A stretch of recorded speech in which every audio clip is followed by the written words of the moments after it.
મારું નામ જેમભાઈ પીપાભાઈ ગોયલ, ગામ જૂનાપદર, તાલુકો પાલીતાણા, જિલ્લો ભાવનગર. જેને કહેવાય કે આ 227 સર્વે નંબરની અંદર પહેલાં ગ્રીન હાઉસ ઊભું કરવાનું હતું.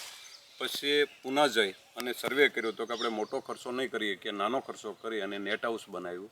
અને નેટ હાઉસ બનાવી આજે મારા 5 વર્ષ પૂરા થવા આવ્યા છે. ગવર્મેન્ટલી મને સબસિડી પણ મળી ગઈ છે. અને બાગાયત થ્રુ પુના હોર્ટિકલ્ચર તળેગાવ જઈને મેં ટ્રેનિંગ લીધી. બાગાયતથી રાઠોડ સાહેબ સાથે હતા, 7 ખેડૂતો જિલ્લામાંથી ગયેલા અને સારા ત્યાંના ગ્રીન હાઉસો જોઈને અહીંયા અપનાવ્યા. તો નેટ હાઉસમાં ગ્રીન હાઉસ કરતાં પણ અમને સારું ઉત્પાદન મળ્યું ઓછા રોકાણે.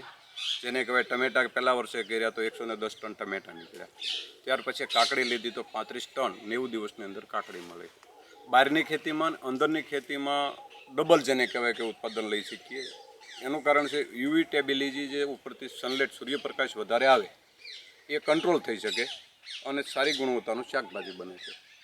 રહી વાત, અસંખ્ય ખેડૂતો અહીંયા મુલાકાતે આવ્યા છે, તો મારા ખ્યાલ મુજબ માર્ગદર્શન આપ્યા કરીએ. તો આજુબાજુમાં 2 ગ્રીન હાઉસ બન્યા છે, 1-2 નેટ હાઉસ બન્યા છે, ત્યાં જઈને વિઝિટ કરીએ અને આપણા ખ્યાલ મુજબ એમને માર્ગદર્શન આપીએ. હવે જે કાંઈ અધિકારીઓ આવે તો એમને પણ સાથે રહી અને બતાવ્યા કરીએ અને નિભાવીએ. જે કાંઈ ફરિયાદ હોય તો ફરિયાદ તો એ હોય છે કે આની અંદર કયો રોગ આવ્યો છે તો સાહેબનો અભિપ્રાય લઈએ. એ ન મળે તો કૃષિ યુનિવર્સિટી જુનાગઢ પૂછીએ, ખેતીવાડી અધિકારીને પૂછીએ અને આગળ વધીએ જઈએ. સર્વે નંબર 227 છે. સબસિડીની એમાઉન્ટ 12,60,000.